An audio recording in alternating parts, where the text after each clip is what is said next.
Warren Buffett once said, "Someone's sitting in the shade today because someone planted a tree a long time ago." We live in a day and age where everyone is just focused on how they can get rich as soon as possible.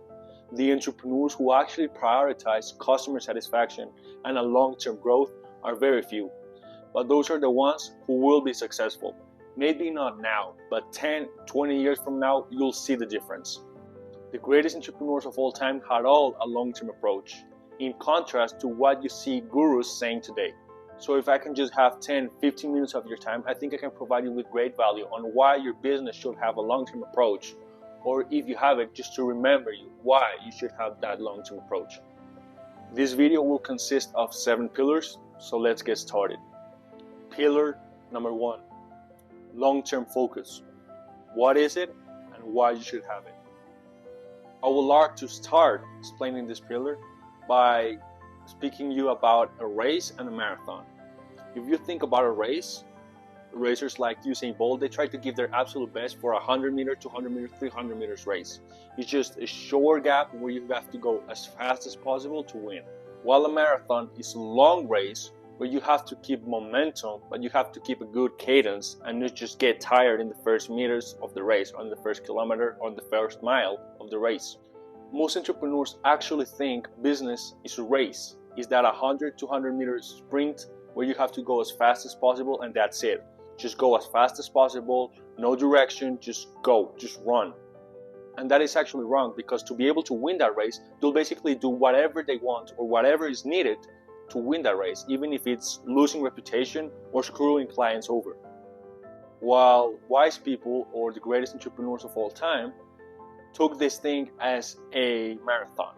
They thought about it long term and they won it, because they knew you just don't play the game now, you have to play the game 5, 10, 15 years from now. It's all about thinking about the future. And I would like to introduce you to Hebrews 12, 1 and 2, where in the last part of verse 2, I think it says, "Let us run with endurance the race that is set before us, looking to Jesus, the founder and perfecter of our faith."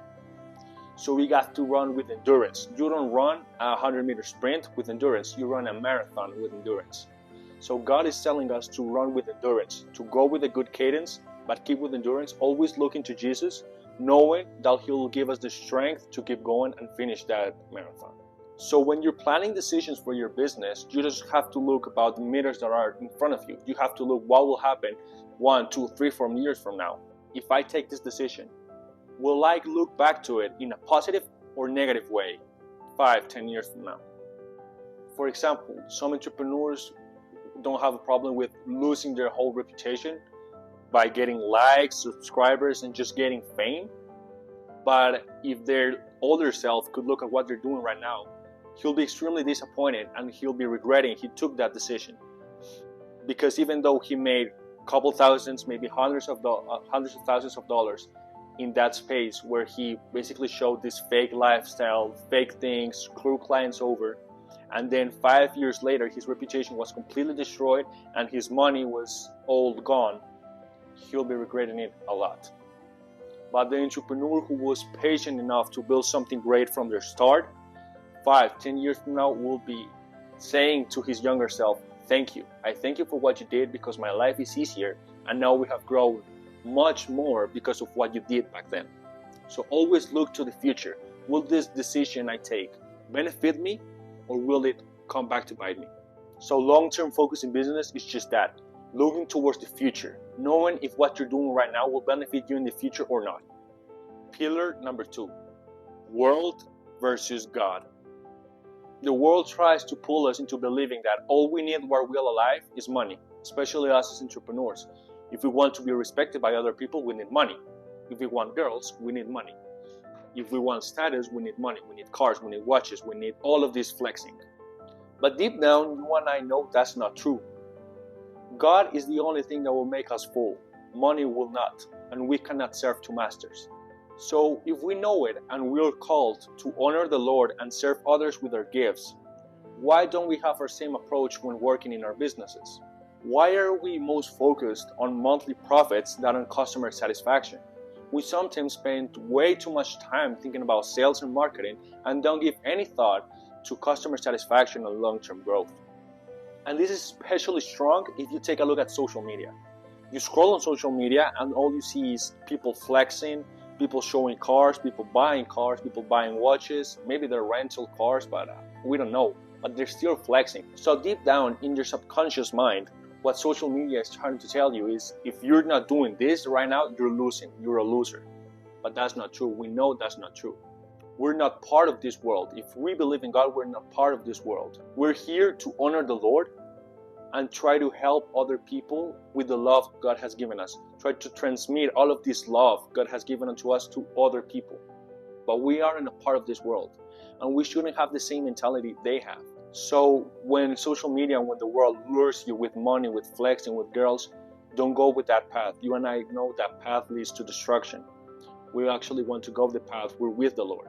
And the Lord wants to guide you in a path where you can show your story, when you can share your story with other people, and other people can see how the Lord has worked in you, and we can create a better world together.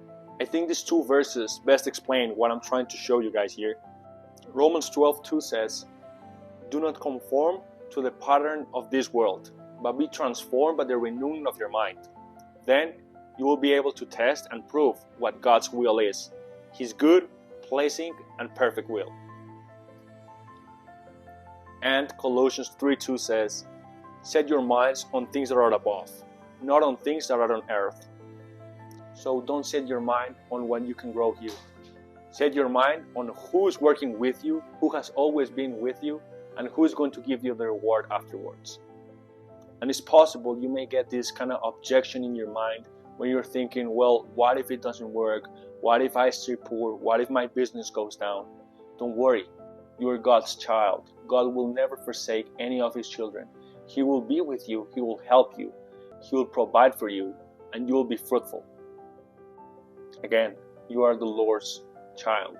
The Bible says that if we give good things to our children, imagine what our Heavenly Father will give to us, His children. Pillar number 3. Short-term riches versus long-term wealth. The best way to explain this pillar is found in the book of Proverbs.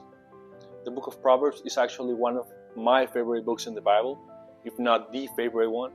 It was written by Solomon, by King Solomon. Most of us probably know the story about Solomon. God asked him, "What do you want?" And instead of saying something like riches, money, a castle, he asked for wisdom. And at the end, wisdom made him rich. Wisdom made him a good father, a good man. Of course, he had a fail afterwards, but wisdom changed his life completely. And his life was fruitful, and his life is an example to us thanks to his wisdom, which was given by God. When you read the book of Proverbs, you will find tips of any type. Family tips, business tips, everything. Advice on absolutely everything. And I try to connect Bible Proverbs, so Proverbs verses, to my business. And I try to apply them as good as I can. So, quick side note here. I really recommend you to read the book of Proverbs if you're a businessman. So, back to the point. In Proverbs 13:11 it says, "Wealth gained hastily will dwindle, but whosoever gathers little by little will increase it."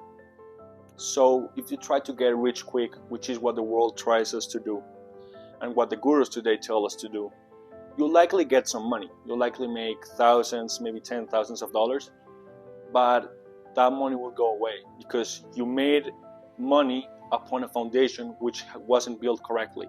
You built a business on chopsticks. Instead of taking time to build it brick by brick, you build it on chopsticks. And even though something nice may have been built, it will definitely crumble down because it doesn't have the right foundation. But whosoever gathers little by little will increase it. So if you take time to actually build that foundation, take that brick, put cement on it, another brick, put cement on it, more bricks, even though it will take a little bit more time or way more time, you will actually build something which grows, which will be way bigger than the guy who built it on chopsticks did, and will last way longer. So the more it lasts, the more you can build it. And the more you can build it, you know foundations will be right, and it will never crumble down. If the Lord's your foundation, and you have right business foundations, everything will go right. Nothing. Of course, some things may be wrong here and there, but you can fix them as long as your foundations are right. So that's why I titled this pillar short-term riches versus a long-term wealth. Also, it's very likely if you're watching this video that you want to make good money for yourself, you want to live good, but you also want to leave something for your family. Well, the Bible also talks about this, and the book of Proverbs also talk about this.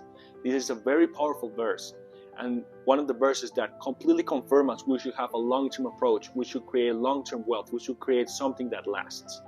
If you can read this verse with me, I think it will be way more powerful. It's in Proverbs 13, verse 22. A good person leaves an inheritance for their children's children, but a sinner's wealth is stored up for the righteous. So a good person will not only live good for himself, will not only leave money for his children, but also his children's children will do good. Thanks for the work they did. So the fruits of their work will not be seen one generation after, but 2 generations after. That's amazing. So if you want to build something that lasts and benefits your family from generations to come, you already know what to do. Pillar number 4, history's greatest entrepreneurs. Now, if we talk about business, we have to talk about the greatest who played the game.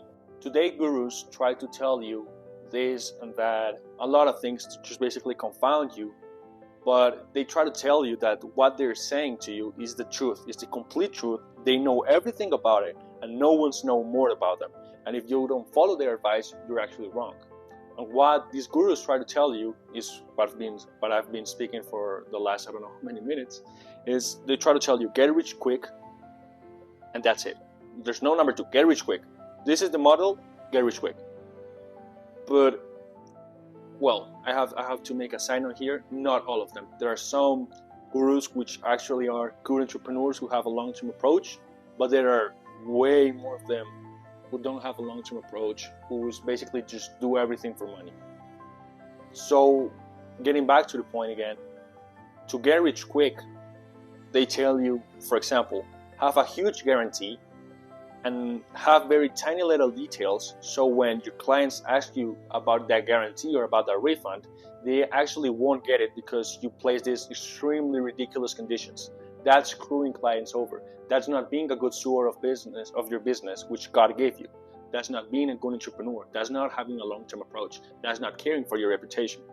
While on the other hand, history's greatest entrepreneurs focus on 2 things mainly: product quality and customer satisfaction. And product quality with some good service on the back end, with some good client service on the back end, will definitely cause client satisfaction. If you think about Jeff Bezos in his first letter to shareholders, he wrote, it's all about the long term. He knew the game was about a long-term approach. He knew if he took the right time, the right amount of time to build something great, to take time to build Amazon in the right way so that it will be the best product for his customers, and cared about what his customers thought and gave them the best. If they had a problem, he gave them a solution. If they needed a refund, he would do it without any problem. That's what caused him to be, in 2017, 2018, I think, the wealthiest man alive. Henry Ford had also a long-term approach. He knew he had to work on his product and work on it and work on it and work on it until it was good enough, until he made a good enough car for a low enough price for the everyday man. And also, what do Jeff and Henry have in common? They changed the world completely for good. They left a great example for us. I would say testimony, but more like a great example for us. They changed the world in a positive way. Of course, they got insanely rich, but look what they've built. Also, an investor like Warren Buffett, that's a completely long-term mindset. Like when you invest in a company who's just starting out, your only option is to have a long-term focus, is to trust that company will keep doing well until they grow enough so that your investment comes back to you with some profit, of course. And to give you guys also a Bible example, you see Joseph, when he was sold into slavery and then went to Egypt, go back to prison. He went to prison without doing anything. He was just falsely accused. He went to prison. He had extremely long-term mindset. He had to be sold as a slave. He had to go somewhere he didn't know. He didn't know with who he was going, where he was going, what he was going to do after. Like some of us in his same situation would just have thought like, my life is over, my life is done, I'm done. But he waited. Then went to Potiphar's house, did his best, got falsely accused, went to prison, and still waited. Waited patiently and waited. He waited, and while he waited, he kept growing in his spirit. He kept maturing spiritually, so when he got out, he was completely ready for what he had to do. That's having a long-term approach. I think there's very few other examples who show a long-term approach better than Joseph. I actually have a huge admiration for him because of his long-term approach. It's just amazing. If you haven't read his story, please do. Amazing story. Pillar number 5. Why does long-term always win?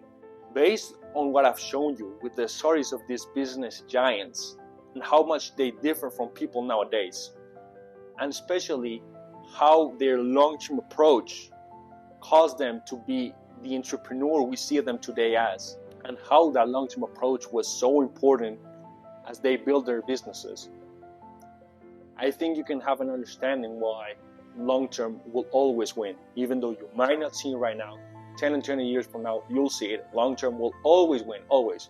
And it doesn't matter how much changes, how many new things come, how many old things die, how many time passes by.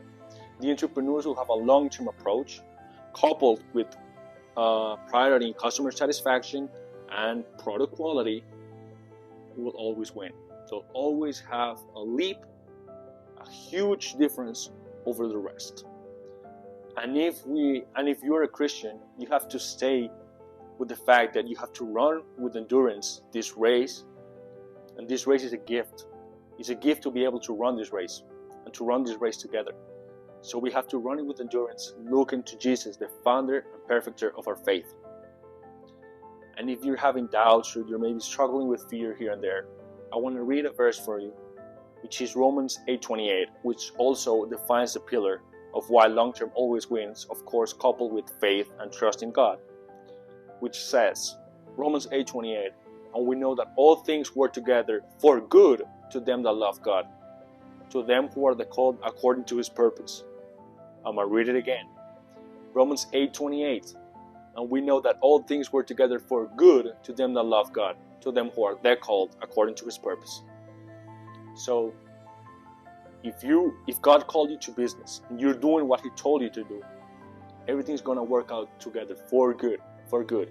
You're going to bear fruit and you're going to be very, very, very fruitful. You're going to have a positive impact on the world. You're going to build something you're actually proud of. And to end this pillar, I want to tell you a quote by my history teacher, which said, you're either a student of history or a victim of history. You can be a student of history and learn what the business giants did, or be a victim of history and not listen to their advice, go the other way, and find the hard way out.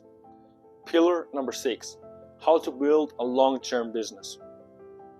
Now, let's try to break it down, everything we've talked about, in more practical terms.